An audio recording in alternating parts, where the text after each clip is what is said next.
పిత పుత్ర పవిత్రాత్మ నామమున ఆమేన్. మన రక్షకుడైన యేసుక్రీస్తు నామమున మీ అందరికీ శుభములు. క్రీస్తు స్వరం వీక్షకులకు స్వాగతం.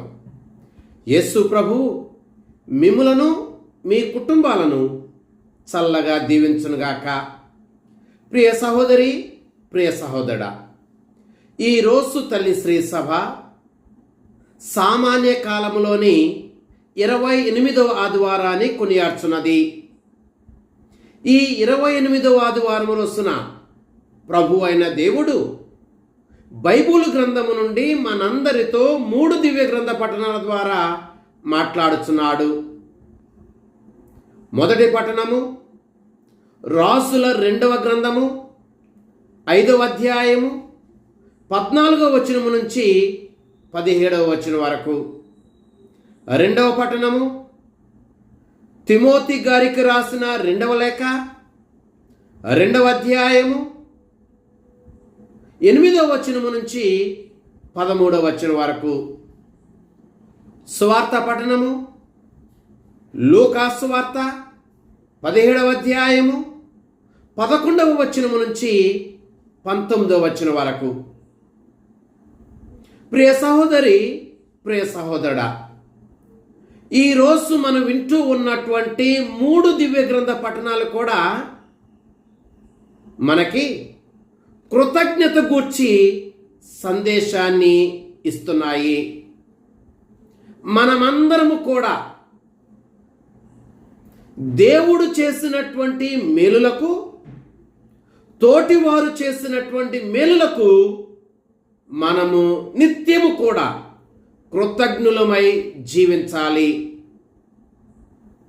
ప్రియ సహోదరి, ప్రియ సహోదరుడా, ఒక రోజున ఓ బాలుడు తల్లిదండ్రులకి తెలియకుండా సముద్రానికి వచ్చాడు.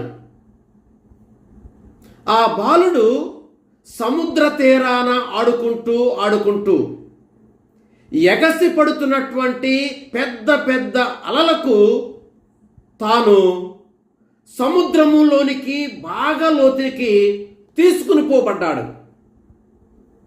చావు బ్రతుకుల మధ్య కొట్టుమిట్టాడుతున్నటువంటి ఆ బాలుని సముద్ర తీరాన ఉన్నటువంటి ఓ యువకుడు చూచి ప్రాణాన్ని తెగించి సముద్రంలోనికి దూకి లోతుగా వెళ్ళి కొట్టుకుపోతున్నటువంటి ఆ బాలుని కాపాడి తీరానికి తీసుకుని వచ్చాడు. ఆ బాలుడికి పరిచర్యలు చేసిన తర్వాత అతడు ఆ బాలుని తన ఇంటికి తీసుకువెళ్ళి అక్కడ అప్పగించాడు. సాయంకాలం తల్లిదండ్రులు పొలం పనుల నుంచి తిరిగి వచ్చిన తర్వాత జరిగినటువంటి సంఘటన గూర్చి తెలుసుకున్నారు. తల్లి మరుసటి రోజు ఉదయం ఏ యువకుడైతే తన కుమారుణ్ణి ప్రమాదకరమైనటువంటి స్థితి నుండి కాపాడి ప్రాణభిక్ష పెట్టాడో ఆ యువకుడు గూర్చి తెలుసుకుని ఆ యువకుడి ఇంటికి ఆ తల్లి బాలుని తీసుకుని వెళ్ళింది. ఆ తల్లి ఆ బాలుని తీసుకుని వెళ్ళి ఆ యువకుడితో, అయ్యా, నిన్నటి రోజున మా అబ్బాయిని సముద్రంలో కొట్టుకుని పోతూ ఉంటే కాపాడింది నీవే కదా అని అడిగింది. ఆ యువకుడు అన్నాడు, అవునమ్మా, నేనే అని చెప్పాడు. అయితే నిన్న మా అబ్బాయి ఆ సముద్ర తీరానికి వచ్చినప్పుడు ఎర్రటి టోపీ ఒకటి పెట్టుకుని వచ్చాడట. మరి కాపాడింది నువ్వే కదా, అతని నెత్తి మీద ఉన్నటువంటి టోపీ సంగతి ఏమిటి, అది ఏది అని అడిగింది. ప్రియ సహోదరి, ప్రియ సహోదరుడా, ఈ చిన్న కథ మనకి గొప్ప పాఠాన్ని నేర్పిస్తూ ఉంది. మనకు చేసినటువంటి మేలులను మరిచిపోయి లేక పొందినటువంటి మేలులను మర్చిపోయి చిన్న చిన్న విషయాల మీద మన మనస్సు పెట్టి వాటిని గూర్చి ఆలోచించటం అనేది కృతజ్ఞత లేని స్వభావానికి అది గుర్తు. ఈ చిన్న కథ మనకు నేర్పించేది దేవుడు చేసినటువంటి మేలులకు, మన తోటి వారు చేసినటువంటి మేలులకు మనం నిత్యము కూడా కృతజ్ఞత కలిగి జీవించాలని. ఈరోజు మనం వింటూ ఉన్నటువంటి స్వార్థ పట్టణంలో కూడా యేసుక్రీస్తు ప్రభు చెప్పినటువంటి 10 మంది కుష్ఠరోగుల ఉపమానములో యేసు ప్రభు ఈరోజు మనందరికీ నేర్పిస్తున్న పాఠము కూడా ఇదే. మనము నిత్యము కూడా కృతజ్ఞత కలిగి జీవించాలి. కొద్ది నిమిషాల పాటు మేలులు చేసినటువంటి యేసు ప్రభు గురించి, మేలు పొంది తిరిగి వచ్చి కృతజ్ఞత తెలిపినటువంటి సమరయుని గురించి, మేలు పొంది కూడా కృతజ్ఞత తెలపలేనటువంటి 9 మంది కుష్ఠరోగుల గురించి మనం కాసేపు ధ్యానం చేద్దాం. నెంబర్ 1, యేసు ప్రభు. యేసు ప్రభు మన ప్రార్థనలను, మన మొరను ఆలకిస్తాడు. ఈ విషయాన్ని మనం ధ్యానం చేద్దాం. ప్రియ సహోదరి, ప్రియ సహోదరుడా, యేసుక్రీస్తు ప్రభు యెరూషలేము వెళ్ళే దారిలో 10 మంది కుష్ఠరోగులు యేసు ప్రభు దగ్గరికి వచ్చి, ఓ యేసు ప్రభు, మమ్ము కనికరించుము అని చెప్పి మొరపెట్టారు, కేకలు వేశారు. మమ్ము కనికరించుము అని చెప్పేసి మొరపెట్టిన, కేకలు పెట్టినటువంటి ఆ 10 మంది కుష్ఠరోగుల యొక్క మొరను, ప్రార్థనను యేసు ప్రభు ఆలకించాడు. ఈ 10 మంది కుష్ఠరోగులు తమలో ఉన్నటువంటి కుష్ఠరోగము వలన దూరముగా నిలబడి యేసు ప్రభుని మొరపెట్టారు. యేసు ప్రభుకిని వీరికి మధ్య ఉన్నటువంటి ఆ దూరం యేసు ప్రభు వారి మొరను ఆలకించకుండా అడ్డుపడలేకపోయింది. యేసు ప్రభు ఆలకించాడు. ప్రియ సహోదరి, ప్రియ సహోదరా, నిన్ను కానీ, నీ కుటుంబాన్ని కానీ, నీ సంఘాన్ని కానీ ఏదైనా యేసు ప్రభు దగ్గరికి రాకుండా అడ్డుపడుతూ ఉన్నా, నీవు కానీ ప్రభుని మొరపెడితే, ప్రభు నన్ను కనికరించు అని మొరపెడితే, ప్రభు నా కుటుంబాన్ని కనికరించు అని మొరపెడితే, ప్రభు నా సంఘాన్ని కనికరించు అని మొరపెడితే, నీ ప్రార్థనను, నీ కుటుంబ ప్రార్థనను, నీ సంఘ ప్రార్థనను ప్రభువు తప్పకుండా ఆలకిస్తాడు. ఈ విషయాన్ని చిన్న ఉదాహరణ ద్వారా మనం తెలుసుకుందాం. చంటి బిడ్డను తల్లి ఓ గదిలో ఉయ్యాలలో వేసి నిద్రపుచ్చిన తర్వాత ఆ తల్లి పెరటిలోకి వెళ్ళి ఏదైనా పని చేసుకుంటూ ఉంటే, ఆ పని చేసుకుంటున్నటువంటి సమయంలో నిద్ర లేచినటువంటి ఆ చంటి బిడ్డ చిన్న కేక వేయగానే, ఆ చిన్న ఏడుపు వినగానే ఆ కేక, ఆ ఏడ్పు తల్లి చెవికి వినిపిస్తుంది. ఆ ఏడ్పును, ఆ కేకను తల్లి వింటుంది. వెంటనే క్షణములో ఆ పనిని అక్కడే వదిలిపెట్టేసి పరిగెత్తుకుంటూ తన చంటి బిడ్డ ఉన్నటువంటి చోటికి వెళ్తుంది. ఆ బిడ్డను ఎత్తుకుంటుంది, లాలిస్తుంది. యేసు ప్రభు కూడా అంతే. నీవు నమ్మిన నీ ప్రభువు యేసుక్రీస్తు నీ విషయంలో, నీ కుటుంబ విషయంలో కూడా అంతే. నీవు మొరపెడితే, నీవు ఆ ప్రభుకి కేక వేస్తే వెంటనే ఆయన నీ మొర ఆలకిస్తాడు, నీ దగ్గరకు వస్తాడు, నీ అవసరాన్ని తీరుస్తాడు, నిన్ను దీవిస్తాడు. ఈ విషయాన్ని 5 సంఘటనల ద్వారా మనం తెలుసుకుందాం. నెంబర్ 1, నిర్గమకాండము 3వ అధ్యాయము 7వ వచనములో ప్రభువైన దేవుడు మోషేతో ఇలా అంటున్నాడు, దాసధ్యక్షుల బారి నుండి విడిపించమని నా ప్రజలు చేసిన మొరను నేను వింటిని అని. ఆయన వినే దేవుడు. నీ మొరను, నా మొరను, మన కుటుంబ మొరలను వినే దేవుడు. ఆయన ఆలకిస్తాడు. అందుకనే మోషేతో అంటున్నాడు, వారి మొర విన్నాను, వారిని ఆదుకోవటానికి నేను క్రిందికి దిగి వచ్చాను అని. కనుక ప్రభువు నీ మొర, నా మొర, మన అందరి మొర ఆలకిస్తాడు. నెంబర్ 2, ఆదికాండము 21వ అధ్యాయము 16-17 వచనాలలో హగారు బిడ్డ చావును కన్నులారా చూడలేక పొద ప్రక్కన పరుండబెట్టి దూరముగా వెళ్ళి ఆ తల్లి బిడ్డను కాపాడమని బోరున ఏడుస్తూ ఉంది. బిడ్డ కూడా ఆ పొద చాటున ఏడుస్తూ ఉన్నాడు. అప్పుడు ప్రభువు హగారుతో ఇలా అంటున్నాడు, హగారు, నీకెంత బాధ వచ్చిందని నువ్వు ఇలా ఏడుస్తున్నావు?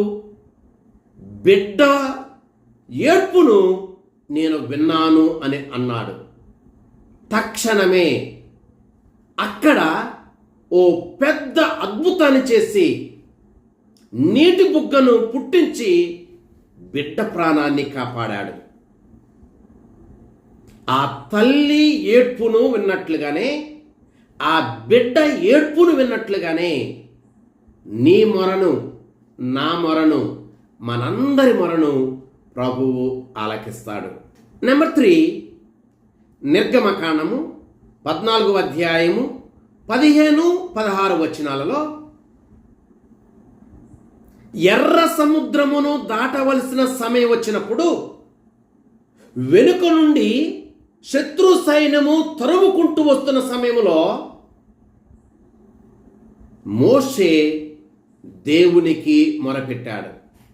దేవుడు మోషే మొరను విని మోషేతో అంటున్నాడు, మోషే, నీ చేతిలో ఉన్నటువంటి కర్రను ఎత్తి ఆ నీటిని కొట్టుము, అది 2 పాయలుగా చీలుతుంది. ఇశ్రాయేలు ప్రజలను పొడి నేల మీద నడిపించుకుని పో అని చెబుతూ ఉన్నాడు. నీ ప్రార్థనను, నా ప్రార్థనను కూడా మన సమస్యలలో ఉన్నప్పుడు, ఏమీ చేయాలో దిక్కుతోచని పరిస్థితుల్లో ఉన్నప్పుడు ప్రభుని మొరపెట్టితే నీ ప్రార్థన, నా ప్రార్థన, నీ మొర, నా మొర, మనందరి మొరను ప్రభువు ఆలకిస్తాడు. నెంబర్ 4, రాసుల మొదటి గ్రంథము 17వ అధ్యాయం 22వ వచనములో విధవరాలి కుమారుడు చనిపోయినప్పుడు ఆ విధవరాలి కుమారుణ్ణి బ్రతికించమని ఏలియా ప్రార్థన చేయగా దేవుడు ఏలియా ప్రార్థనను ఆలకించి విధవరాలి కుమారునికి జీవం పోశాడు, బ్రతికించాడు. మనము కూడా ఏలియా ప్రార్థనను ఆలకించినట్లుగా మనము ప్రార్థన చేసినప్పుడు మన ప్రార్థన కూడా ప్రభు ఆలకిస్తాడు. నెంబర్ 5, యోనా గ్రంథము 2వ అధ్యాయము 1-2 వచనాలలో చేప కడుపులో ఉన్నటువంటి యోనా తనను కాపాడమని ప్రభువుని మొరపెట్టగా ప్రభువు చేప కడుపులో ఉన్నటువంటి యోనా ప్రార్థనని ఆలకించాడు, మనల్ని కూడా ఆలకిస్తాడు. మన మొరను కూడా ప్రభువు ఆలకిస్తాడు. కనుక ఈ రోజున ప్రభువు మన మొరను ఆలకిస్తాడు అన్న విషయాన్ని ఈ రోజున ఈ 10 మంది కుష్ఠరోగుల ద్వారా ప్రభు మనకి తెలియచేస్తున్నాడు. ఇప్పుడు మనం రెండవ విషయం గురించి ధ్యానం చేద్దాం.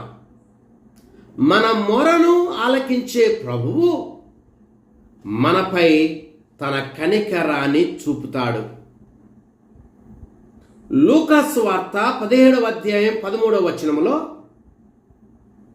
10 మంది కుష్ఠరోగులు యేసు ప్రభు దగ్గరకు వచ్చి, ఓ యేసు ప్రభు, మమ్ము కనికరింపుము అని ప్రార్థిస్తే వారిపై కనికరము చూపి మీరు వెళ్ళి అర్చకులకు కనిపించండి అని చెప్పాడు.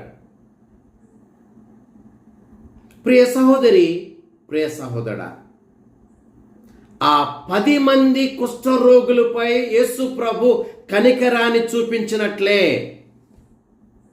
మొరపెట్టే మనపై కూడా, ప్రార్థించే మనపై కూడా, మన కుటుంబాలపై కూడా, మన సంఘముపై కూడా, నీపై నాపై కూడా ప్రభువు తన కనికరాన్ని చూపుతాడు. వచ్చినటువంటి ఆ 10 మంది కుష్ఠరోగులలో 9 మంది యూదులు, ఒకడు సమరయుడు. అయినా వారందరిపై కనికరాన్ని చూపించాడు. నీవు తెల్లవాడవైనా నల్లవాడవైనా, నీవు ఉన్నవాడవైనా లేనివాడవైనా, నీవు పండితుడు అయినా పామరుడువైనా, నీవు అధికారివైనా అధికారము లేనివాడవైనా, నీవు ఎవడవైనా, పురుషుడువైనా స్త్రీవైనా, మనందరిపై యేసు ప్రభు కనికరాన్ని చూపుతాడు అని ఈ 10 మంది కుష్ఠరోగుల ఉపమానం ద్వారా ప్రభు మనకి నేర్పిస్తున్నాడు. ఈ విషయాన్ని 5 సంఘటనల ద్వారా మనం తెలుసుకుందాం, ధ్యానం చేద్దాం. నెంబర్ 1, లూకాసు వార్త 7వ అధ్యాయం 13వ వచనములో నయోను ఊరిలో ఉన్నటువంటి వితంతువు పైన యేసు ప్రభు కనికరాన్ని చూపించాడు. నీపై, నాపై, మన కుటుంబాలపై యేసు ప్రభు కనికరాన్ని చూపిస్తాడు. ఇది నిజం, ఇది మనం నమ్మాలి. నెంబర్ 2, మత్తయి సువార్త 15వ అధ్యాయము 22వ వచనములో యేసు ప్రభు కననీయ స్త్రీపై కనికరాన్ని చూపించి తన కుమార్తెను దయ్యము నుండి స్వస్థతపరచాడు. మనపై కూడా యేసు ప్రభు ఈ రీతిగానే కనికరాన్ని చూపుతాడు. నెంబర్ 3, యోహాను సువార్త 8వ అధ్యాయము 11వ వచనములో వ్యభిచారమున పట్టుబడినటువంటి స్త్రీ పైన యేసు ప్రభు కనికరాన్ని చూపించాడు. పశ్చాత్తాపపడి ప్రభు చెంతకు వచ్చే నీపైన, నాపైన, మనందరిపైన యేసు ప్రభు ఇటువంటి కనికరాన్ని చూపిస్తాడు. నెంబర్ 4, యోనా గ్రంథము 3వ అధ్యాయం 10వ వచనములో మంచి కార్యములు చేసి మారు మనసు పొందిన నినివే ప్రజలపై దేవుడు కనికరాన్ని చూపించాడు. మనము కూడా మంచి పనులు చేసి మారు మనసు పొంది ప్రభు చెంతకు వస్తే నీపై, నాపై, మన కుటుంబాలపై యేసు ప్రభు కనికరాన్ని చూపుతాడు. నెంబర్ 5, సమూయేలు 2వ గ్రంథము 12వ అధ్యాయం 13వ వచనములో పశ్చాత్తాపపడి ప్రభువు హృదయం మీద ఆనుకున్నటువంటి దావీదుపై ప్రభు కనికరాన్ని చూపి తనకు రావాల్సినటువంటి శిక్షను తొలగించి తన దీవెనతో నింపాడు. మనము కూడా పశ్చాత్తాపపడితే మనకు రావాల్సినటువంటి శిక్షను మన నుండి తొలగించి మనకు మేలులు చేస్తాడు, కనికరాన్ని చూపుతాడు. కనుక ప్రభు కనికరం కొరకు, ప్రభు మమ్ము మా కుటుంబాన్ని కనికరించు అని మనం ప్రభుని మొరపెట్టాలి. ప్రియ సహోదరి, ప్రియ సహోదరుడా, ఇప్పుడు మనం రెండవ వ్యక్తి కృతజ్ఞత తెలిపిన సమరయుడు గూర్చి మనం ఇప్పుడు తెలుసుకుందాం. సమరయుడు తన కుష్ఠరోగము నుండి శుద్ధి పొందాను అని చెప్పి గ్రహించి శుద్ధిని ఇచ్చినటువంటి యేసు ప్రభు దగ్గరికి, కుష్ఠరోగాన్ని పోగొట్టినటువంటి యేసు ప్రభు దగ్గరికి మొట్టమొదటికి వచ్చి ఆయన పాదాల వద్ద సాష్టాంగపడి బోరగిలపడి ప్రభుకి కృతజ్ఞత తెలిపాడు. ప్రియ సహోదరి, ప్రియ సహోదరుడా, ఈ 10 మంది కుష్ఠరోగులు ఉపమానం ద్వారా యేసు ప్రభు నీకు, నాకు, మనందరికీ నేర్పిస్తున్న సందేశం ఇది.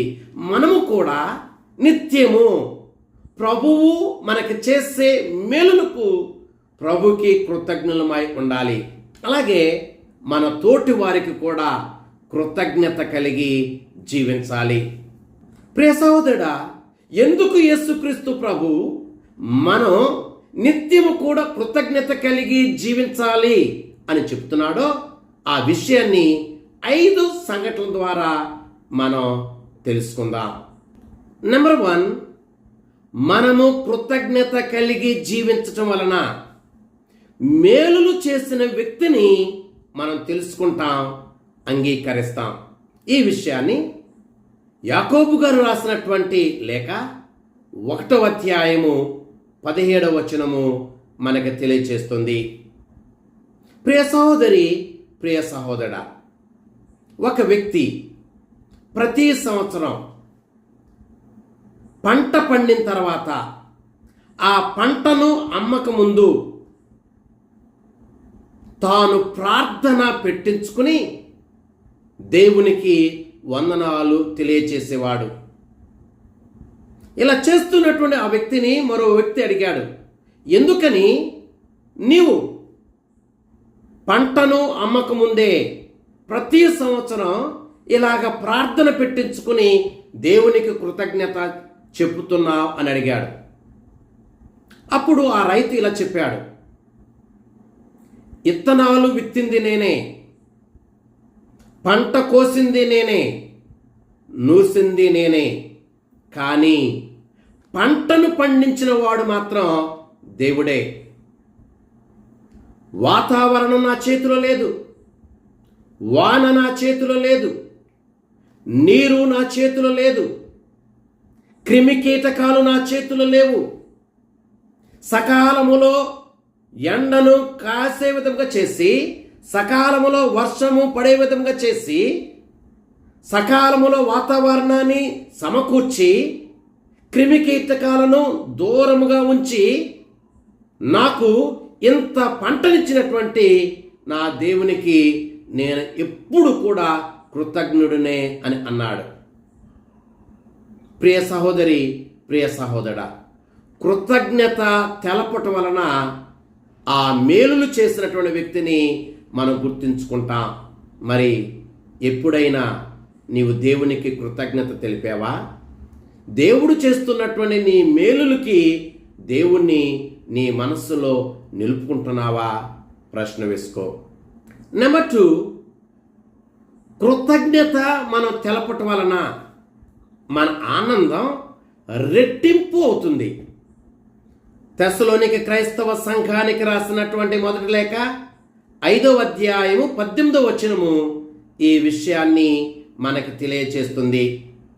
మనము కృతజ్ఞత తెలిపిన ప్రతిసారి కూడా మన జీవితంలో, మన కుటుంబంలో ఉన్నటువంటి ఆనందం రెట్టింపు అవుతుంది. ఈ విషయాన్ని చిన్న సంఘటన ద్వారా మనం తెలుసుకుందాం. ఒక వ్యక్తి యుద్ధ ఖైదీగా ఉన్నటువంటి ఆ వ్యక్తికి పాత చెప్పులు ఇచ్చాడు. పాత చెప్పులు వేసుకున్నటువంటి ఆ యుద్ధ ఖైదీ చాలా ఆనందంగా, చాలా సంతోషంగా గంతులు వేయటం ప్రారంభించాడు. అతని ఆనందానికి అవధులు లేకపోయాయి. అప్పుడు మరొక యుద్ధ ఖైదీ అడిగాడు, నీకు ఇచ్చినటువంటి చెప్పులు పాతవి కదా, వాడేసినవి కదా, అటువంటి పాత చెప్పులు ఇచ్చినందుకే, వాడేసినటువంటి చెప్పులు ఇచ్చినందుకే నువ్వు ఎంత సంతోషంగా ఉన్నావు, కారణం ఏంటి అని అడిగాడు.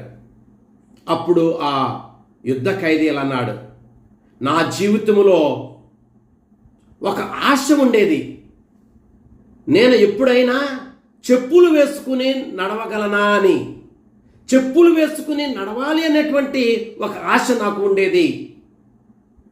ఇప్పుడు ఈ పాత చెప్పుల వలన ఆ ఆశ తీరింది, నా కోరిక తీరింది, అందుకనే నా ఆనందానికి అవధులు లేవు అని అన్నాడు.